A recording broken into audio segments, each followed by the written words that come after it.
Olá, chegamos ao sexto episódio do Cafezinho Acadêmico, com o prestígio da sua audiência em nosso podcast Psicologias em Movimento. É um podcast do curso de Psicologia da Rede de Ensino Docton de Juiz de Fora. Sejam todos e todas bem-vindas. Sou Américo Galvão, psicólogo e professor, e junto com a nossa coordenadora do curso, doutora Ana Rita Negri, estaremos sempre por aqui, trazendo temas relevantes à nossa ciência, com aquele cafezinho sempre caprichado. O tema escolhido para esse sexto episódio é Inteligência Artificial pode cuidar da saúde mental? Mas antes disso, vamos conhecer os nossos convidados.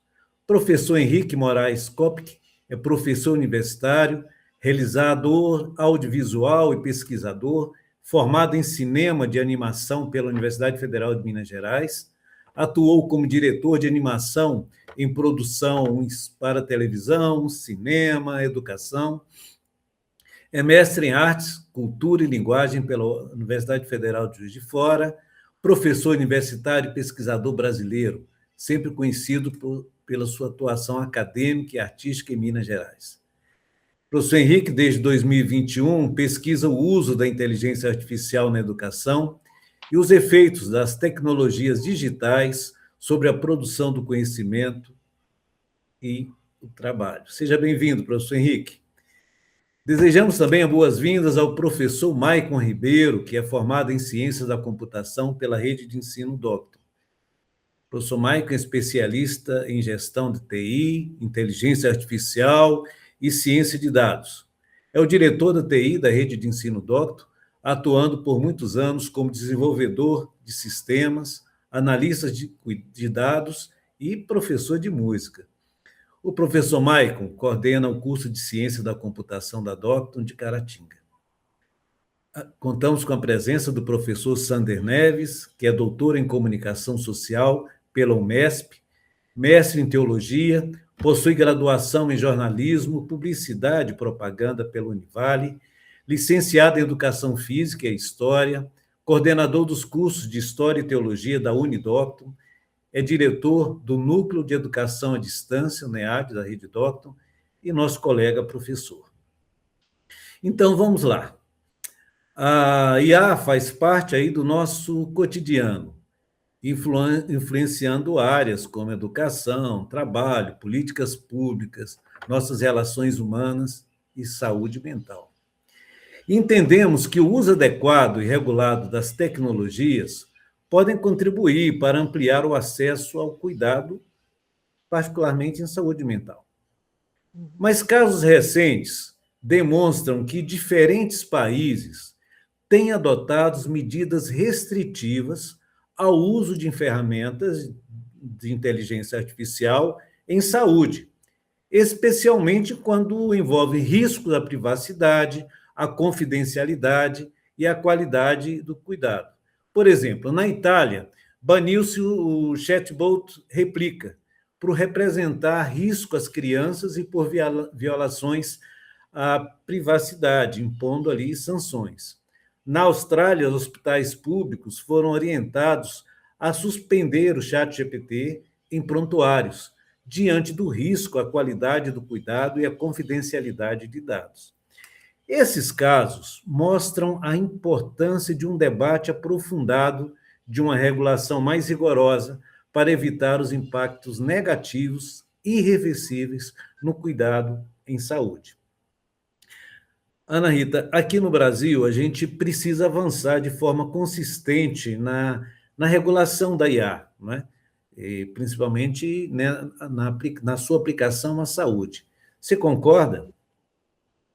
Américo, essa é uma discussão, ela já faz parte, né, da formação dos profissionais da área de saúde, mas ela precisa avançar. Porque duas questões são importantes que a gente precisa levar em consideração. A primeira questão, né, que apresenta é a promessa de que a tecnologia vai resolver e facilitar o acesso ao cuidado.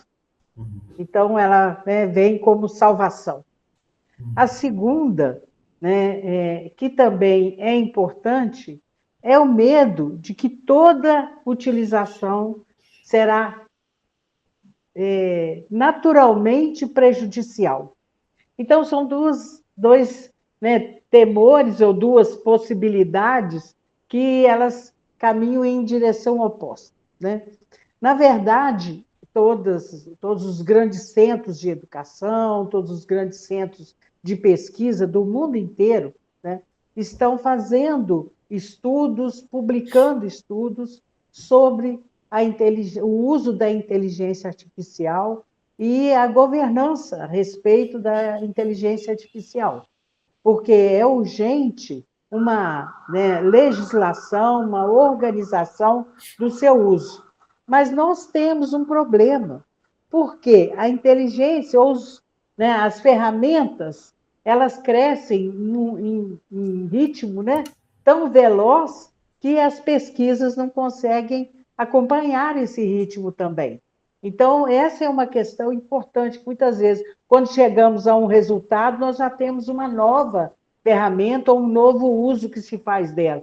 A gente olha, por exemplo, os aplicativos, né? Os aplicativos para tratar ansiedade, os aplicativos para tratar conflitos em casais, né? Hoje a gente tem aplicativo para quase tudo, né? Então, a gente vai observando que eles vão assumindo um lugar sem uma regulamentação, né? Um acesso livre. Para quem, né, tem acesso à internet, tem um acesso livre também ao uso, né, de uma inteligência artificial, por exemplo, para tratar uma questão emocional. A gente brinca, às vezes, né, que alguém vai perguntar, eu devo encontrar com fulano ou não? Né? Fulano tem essa descrição. Né? Quem vai tomar a decisão é a inteligência artificial ou é a pessoa que está envolvida na situação? Né? Então, delegar né, a uma ferramenta as decisões humanas, né, afetivas ou sociais, é algo que muitas vezes pode aliviar em um determinado momento. Mas será que, né, ela terá condições de cuidar de alguém, né, que está precisando ou necessitando de um amparo ou de, né, uma intervenção mais séria? Ela tem condição de fazer esse diagnóstico? Ela vai compreender os intervalos das perguntas? Ou ela tem um padrão já definido, né, de interpretação do comportamento humano e vai responder com ele? Uma coisa a gente já sabe, que ela é sempre muito, a inteligência artificial, ela é sempre muito simpática, muito sedutora e sempre concorda, né, com aquele problema que você coloca para ela. E aí nós temos algumas situações que eu vou trazer aqui só como, né, motivação para a gente pensar. Por exemplo, né, a distinção entre apoio e psicoterapia. Né, uma ferramenta pode organizar, sim, né, pensamentos, oferecer informação psicoeducativa, né, ela pode lembrar exercícios, favorecer, né, um gráfico sobre determinadas condições humanas. Eu mesma faço parte de um projeto que chama Criadores de Futuro. A gente associou a inteligência artificial à orientação profissional. E tem outros projetos que trabalham nesse sentido. Mas é aquele primeiro momento em que a pessoa, né, desenvolve e dá algumas respostas, e dali ela tira um perfil, né, isso pode ajudá-la a pensar criticamente sobre a posição dela no mundo, a escolha dela sobre uma carreira. Mas não vai ser a resposta definitiva. Então, a inteligência artificial, nesse caso, ela funciona como um gráfico, uma ajuda, ela não é a resposta. Aí depois, né, você tem o trabalho com o psicólogo, você tem o trabalho com o orientador de carreiras. Então, é nesse sentido que a gente vê, né, que ela ajuda, mas ela não assume o lugar do profissional, porque faltam alguns componentes para que ela possa dar ela ajuda, mas não cuida, nós podemos dizer isso, né? Ela simula um cuidado, mas ela, na verdade, não desenvolve um cuidado. Os riscos, né? a Universidade de Stanford, ela, né, reuniu vários profissionais. Eu estou me sentindo aqui meio no meio, né, de vocês, vários profissionais aqui, cada um de uma área, para a gente poder pensar esse uso.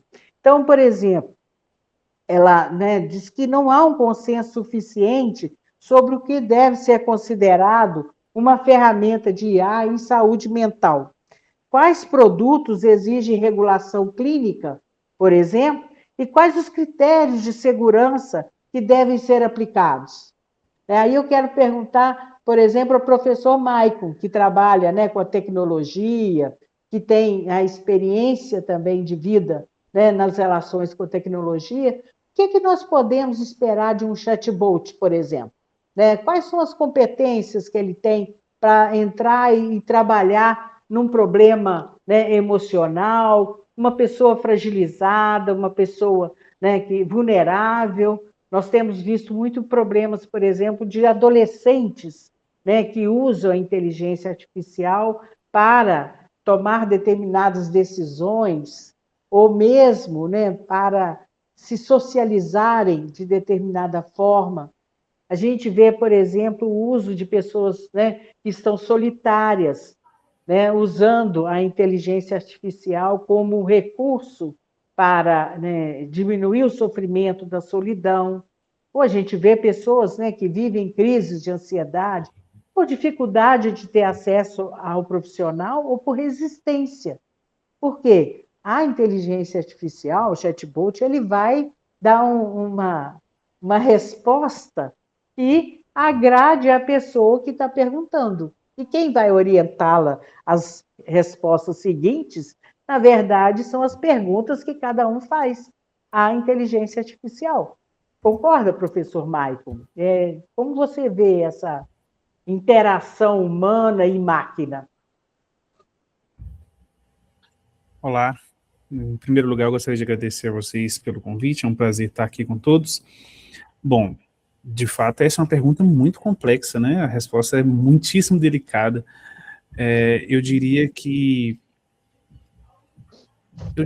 Eu vou dar um exemplo rápido para explicar essa lógica.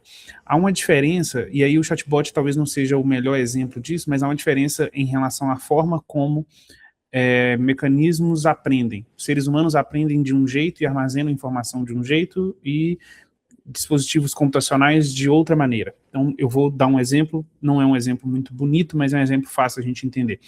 Vamos imaginar que eu me interesso por pessoas do sexo masculino, né? Normalmente eu me interesso por pessoas do sexo masculino, é um exemplo, né? Eu saio na rua e vejo um homem e eu olho para esse homem, meu Deus, esse é um homem muito bonito. E aí, ver e perceber que ele é um homem muito bonito é uma coisa que dura uma fração de segundos. Por quê? Porque eu vou enxergar aquilo que meu olho consegue notar ali, eu vou reunir isso e comparar com aquela noção que eu tenho dentro de mim do que é bonito, e eu saio ali com um modelo de, olha, isso é um homem bonito. Em compensação, se eu quiser ler um livro, eu tenho um problema da aquisição dessa informação, então eu demoro um tempo para ler um livro e tenho uma memória muito limitada, né? Eu não consigo armazenar um livro inteiro na memória. Ponto. Quando a gente pensa em um sistema computacional, o esforço é o oposto. A capacidade de memória, ela é, digamos assim, no que é relevante para a gente, ela é ilimitada, né? Então, você tem memória, ele vai armazenar informação. O processo de adquirir isso é muito mais rápido, então não há que se falar em tempo de ler um livro, então você faz o upload, essa informação já está ali em questão de segundo, porém organizar essa informação é difícil. Ao passo que para mim eu vejo um homem ou uma mulher, e nossa, que mulher bonita, né, no meu caso, e isso é automático, o resto é difícil. Então, as informações estão organizadas de maneira diferente. E por que isso é relevante? É porque, efetivamente falando, e eu não sou da área da psicologia, se eu vou até um psicólogo e apresento a ele um problema, existe mais do que aquilo que eu consigo explicar, certo? Se eu falar alguma bobagem, vocês me corrigem. Então, olha, eu estou diante dessa situação. O que eu consigo explicar é menos do que o que é na realidade. Então, já há aí uma questão de sensibilidade humana do profissional de entender aquilo que eu também não disse. E entender aquilo que eu não disse porque eu não quis dizer, entender aquilo que eu não disse porque eu sequer sabia que aquilo era relevante ou tinha, de fato, construído aquele raciocínio. No caso de Porém, esse profissional ele está limitado pela capacidade dele de ter lido não sei quantos autores e ter armazenado essa informação, né? Ou toda essa informação no decorrer do tempo. No caso de uma inteligência artificial, aquilo que eu digo pode sim ser percebido e pode ser comparado com uma literatura muito mais vasta do que um ser humano daria conta de armazenar, isso é um fato, mas tem tudo aquilo que eu não diria para uma inteligência artificial pelos mesmos motivos. Não diria porque eu não saberia dizer, não diria porque eu não construí aquele raciocínio, não diria porque está nas entrelinhas, tem uma linguagem corporal, digamos assim, que eu imagino que é relevante em tudo isso. Então, é fato que uma inteligência artificial teria a capacidade de ter acesso a mais informação para fins de interpretar uma situação? Sim, mas eu diria possivelmente, essa relação ela é muito permeada exatamente pela sensibilidade dos envolvidos, o que se perde quase que totalmente no caso de uma inteligência artificial. Então, para responder objetivamente, eu quase estou fugindo da resposta, se eu fosse capaz de transmitir todo o meu pensamento e toda a questão que me levou até ali para a inteligência artificial, talvez, nesse cenário, ela fosse boa, talvez. Mas como isso é uma impossibilidade por parte do paciente, digamos assim, então eu acho que a resposta é meio taxativa aí. Dificílimo que você tenha um resultado aí que seja satisfatório nesse cenário, por impossibilidade de tudo isso que eu já falei, sabe? Eu acho que é realmente muito, muito difícil, para não dizer impossível. Professor Maico, você trocou no ponto fundamental, né, das relações no processo, por exemplo, no processo terapêutico, né? Que é quando você faz a primeira entrevista, e hoje, né, os mecanismos de inteligência artificial, preenchimento de questionários, estão sendo muito utilizados. Você, antes de chegar à consulta, você preenche um questionário que vai aplicar a técnica. Mas aí, nesse caso, só um minuto, você perde esse não dizer do paciente, né? Você perde a capacidade que ele tem também de trazer uma pergunta que ele não tem resposta. Porque ele vem à terapia justamente porque ele não tem resposta, porque ele não sabe interpretar. E quando ele não sabe interpretar, eu falo que a primeira entrevista, ela costuma ser, na maioria das vezes, a resposta a todo o tratamento que vai se desenvolver a partir daquele momento.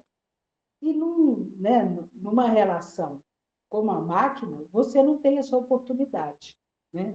Nem de resistir e nem de ter guardado, né, como um arquivo aquela primeira noção, aquela primeira impressão.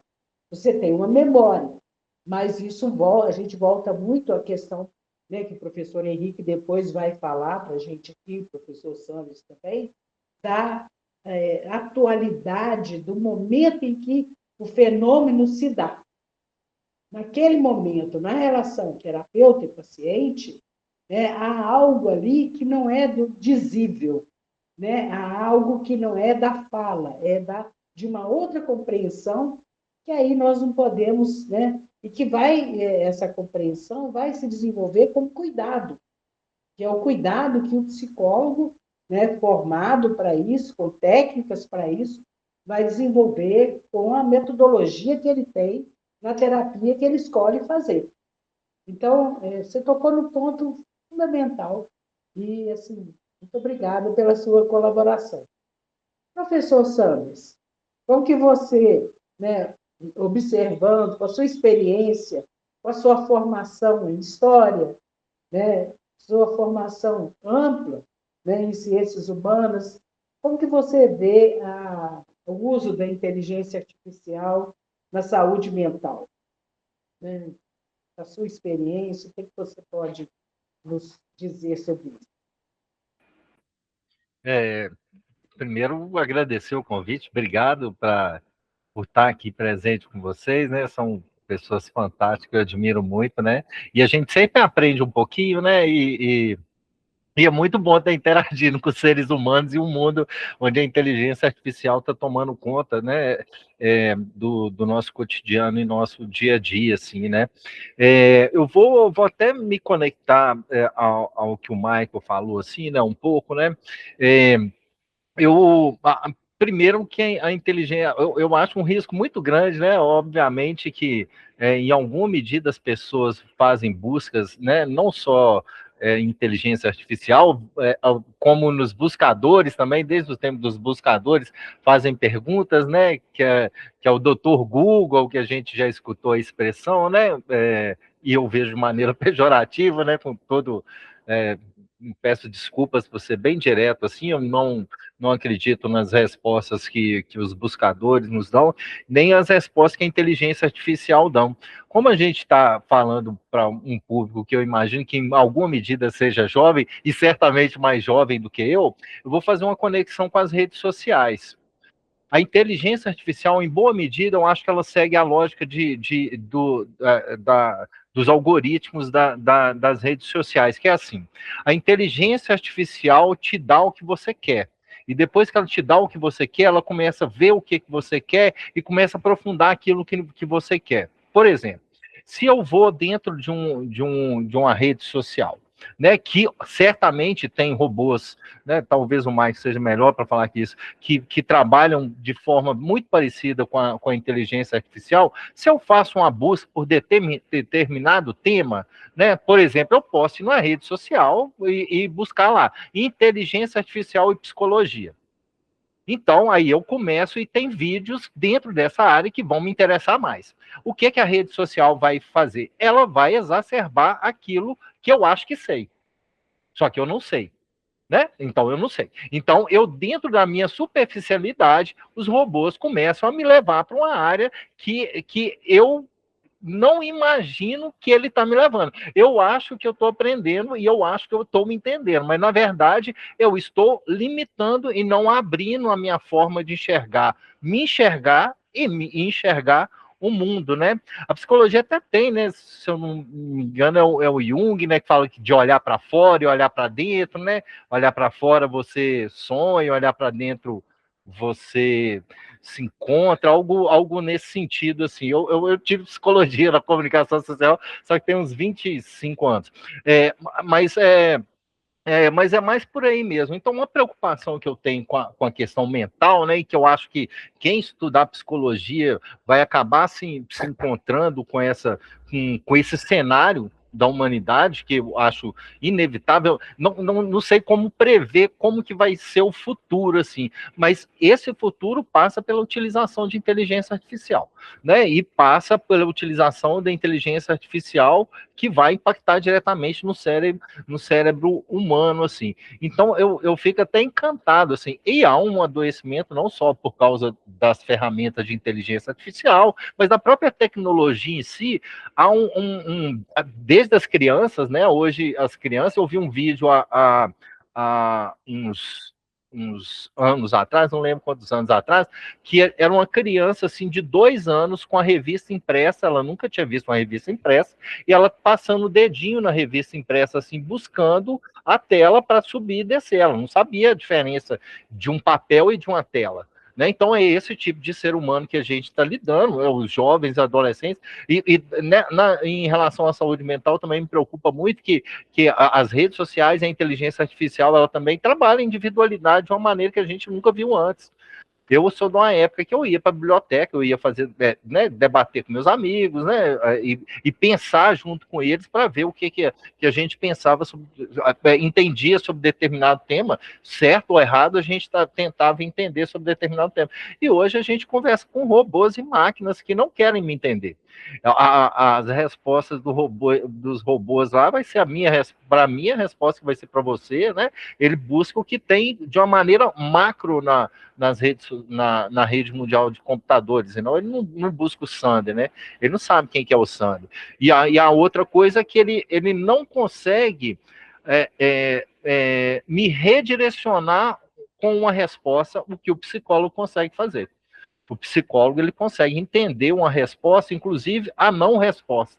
né? O que a pessoa não está querendo falar. Nem sempre o que a gente fala é o que a gente quer falar, né? O que a gente pensa muitas vezes, e o psicólogo ele consegue orientar a pessoa de uma maneira que a máquina nunca vai conseguir, nunca vai conseguir. Tá? Acho que é isso.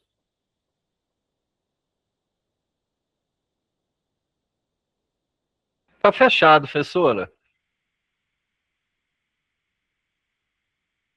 Desculpa. O professor Sander aborda a questão da palavra, né, professor? Que ela pode ser usada para esclarecer, tanto quanto para esconder, né? Então, na verdade, o que nós, né, estamos buscando, quando buscamos uma resposta, a interpretação de um dado, porque eu falo que todo sofrimento é a falta de interpretação que a pessoa perde, né, diante de determinadas situações da vida, né? Ela não consegue, então ela pede um terceiro para ajudá-la. O comprometimento, né, organizacional, interno dela, ela não consegue interpretar a dor e o sofrimento, ela precisa de um terceiro.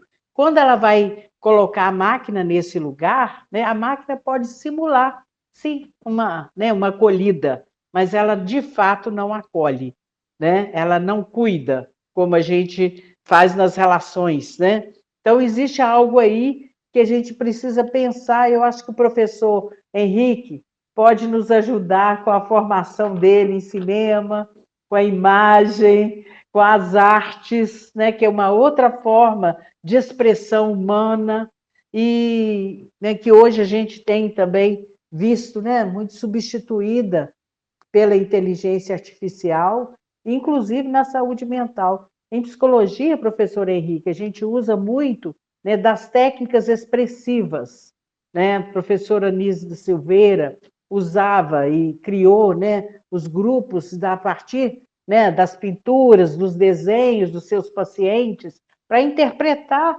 o inconsciente, para interpretar aquilo que não era, né, que a palavra não alcançava. Como que você vê, professor Henrique, a inteligência artificial na saúde mental hoje? Gente, obrigado por estar aqui, né? Gosto muito. Se pudesse, eu falava aqui mais 2 vezes o que dá para falar aqui, porque falar para um gago não deveria ser algo muito óbvio, mas eu gosto, né? Então, mesmo gaguejando, né? Então, caso eu use, pisque o olho, faça assim, saiba que eu sou gago, né?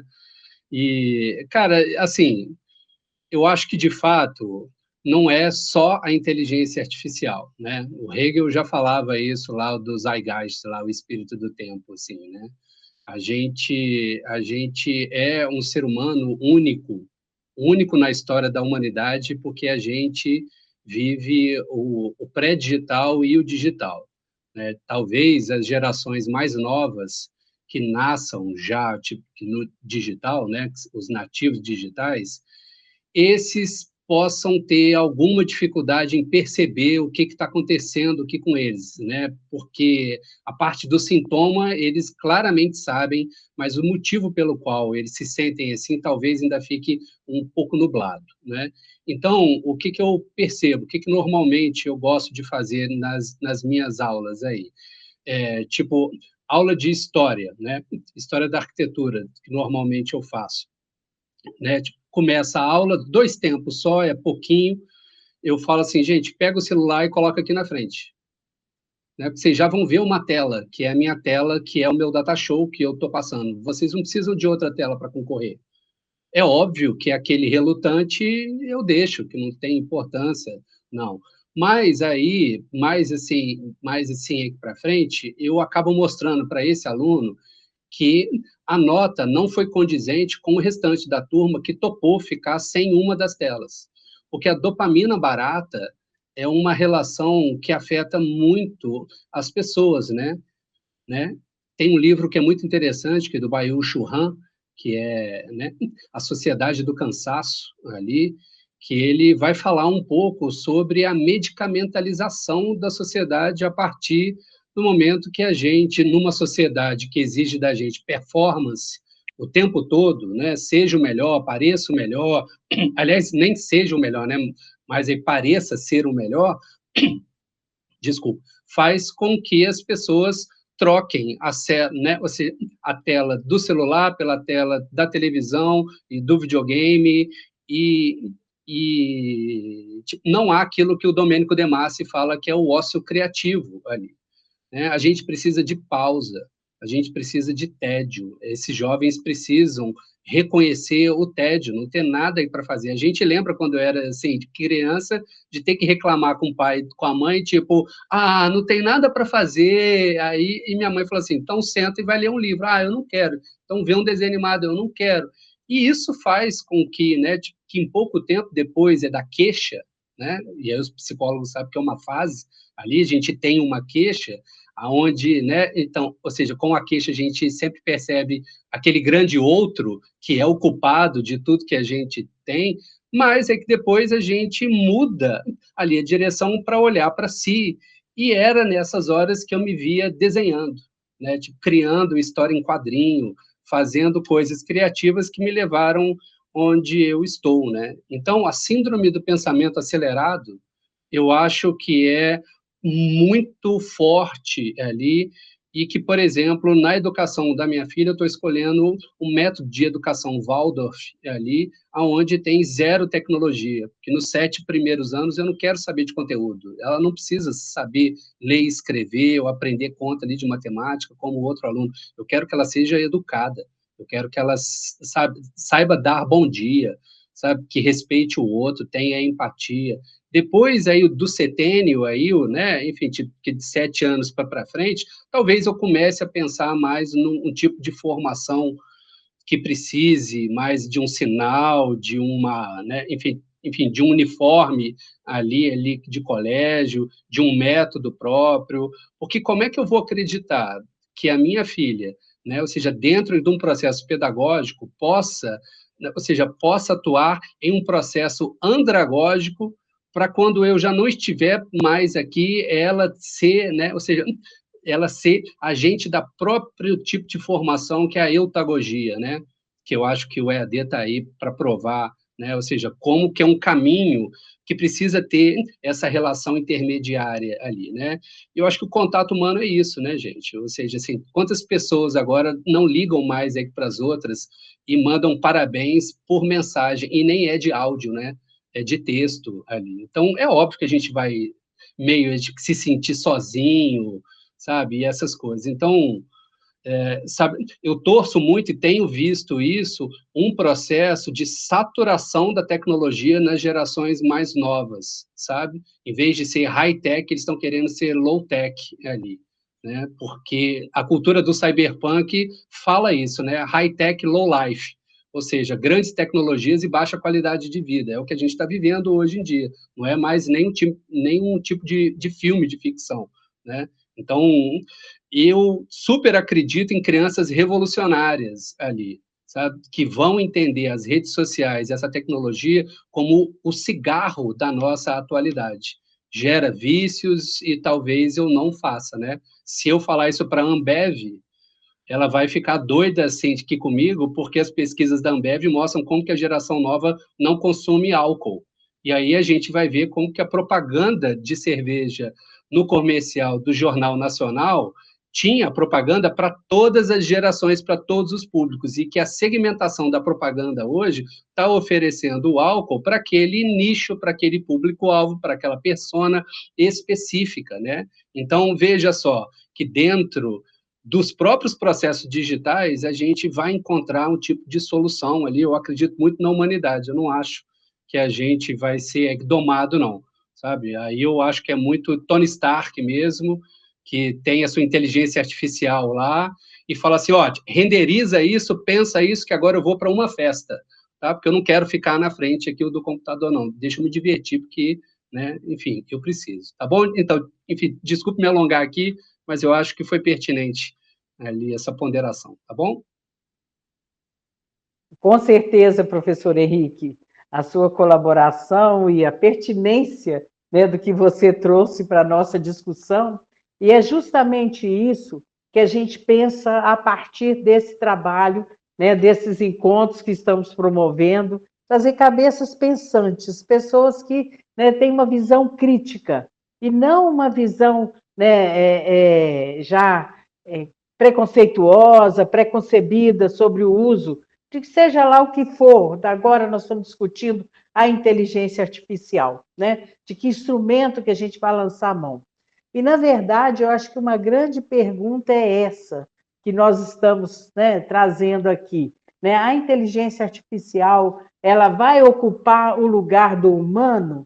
Né? Ela tem as condições necessárias para fazer o atendimento em saúde mental? Essa pergunta não se fecha aqui. Né? Ela é algo para ser levada para a sala de aula, ela é algo para ser levada para, né, os estudos que nós fazemos em qualquer curso, tem espaço. Nos projetos integradores que desenvolvemos, né, com os alunos da Docto em cada período, nas pesquisas que desenvolvemos, nos estudos, né, que buscamos e servimos como base para discussão em sala de aula. E uma coisa importante que eu acho que a gente tem que ressaltar, né, um psicólogo, para compreender o comportamento humano, ele estuda, né, biologia, filosofia, antropologia, ele estuda não com a velocidade da inteligência artificial, mas na busca da compreensão do humano. Ele estuda linguística dentro, né, de cada um aspecto, ele vai estudar avaliação psicológica, ele vai estudar psicopatologia, e quando a inteligência artificial, inclusive, não consegue identificar. E o professor Henrique trouxe uma questão que eu acho que ela é importante para a gente pensar, que nós já estamos com registros de pessoas, né, tendo alucinações, tendo surtos psicóticos, pelo uso excessivo. Não é a máquina que causa, né? É a maneira, é o modo como ela é utilizada, é que causa as dificuldades que nós estamos encontrando. Então, acho que, né, antes de passar para o professor Américo, eu queria trazer uma reflexão sobre tudo isso que nós falamos aqui hoje. Né? A inteligência artificial, ela pode, sim, apoiar profissionais e usuários em tarefas limitadas, mas ela não deve ser confundida com um sujeito que compreende, que cuida e responde eticamente pelo que faz. Na saúde mental, não basta que uma resposta seja convincente. Ela precisa ser contextualizada, ela precisa ser tecnicamente fundamentada, ela precisa ser segura e vinculada a alguém que possa assumir a responsabilidade das suas consequências. Né? No caso, né, de um atendimento, de uma relação, de uma busca, né, de um atendimento na inteligência, pela inteligência artificial, quem vai ser o responsável ético pelas consequências daquela intervenção feita? Então, assim, são muitas questões que nós precisamos colocar na mesa, nós precisamos colocar no meio da sala de aula, da formação dos nossos profissionais. Porque, como o professor Sander falou, como o professor Maico falou, e o professor Henrique, a coisa está posta, está aí. Né? Nós não podemos fechar os olhos e trabalhar como se não fosse a nossa realidade, o nosso contexto hoje. E nós, né, eu acho que tivemos o privilégio, e temos o privilégio, né, de poder dizer, como foi dito aqui pelo professor Sander, e eu sei que pelo professor Henrique, que desenhou, aprendeu lá no início, que também o professor Maico, que toca piano, né? É piano, professor Maico? Sei que o senhor é músico. Não, instrumento de corda, professora. Ah, sei. Mas que levou um tempo para aprender, né? Que teve todo um processo para chegar, né, até a sua condição hoje de ser alguém que, né, desenvolve, que apresenta a sua arte. Então, na verdade, nós temos muito a fazer. Né? Na verdade, como o professor falou, nunca a máquina vai substituir o humano, mas nós temos que também mudar a nossa forma de intervenção, mudar as nossas perguntas e criar, né, alternativas e situações para esse pensamento crítico E aí, né, é o convite que nós estamos aqui fazendo, né? Venha fazer psicologia na Docton. Você vai ter a oportunidade de participar dessa comunidade que pensa, que critica, que forma, que busca uma fundamentação, né, contextualizada para as questões, né, que hoje são apresentadas em saúde mental. Professor Américo, a palavra agora é sua.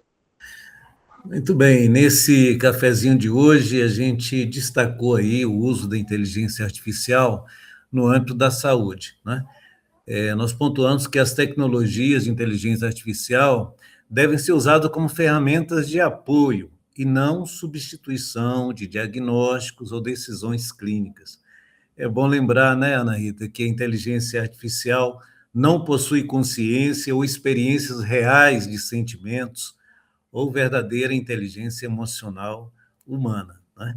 Então, nós percebemos que o uso adequado e regulado das tecnologias podem, sim, contribuir para ampliar o acesso ao cuidado em saúde mental, mas que exige essa combinação de ciência, regulamentação, ética e humanidade, com a psicologia desempenhando sempre o seu papel central.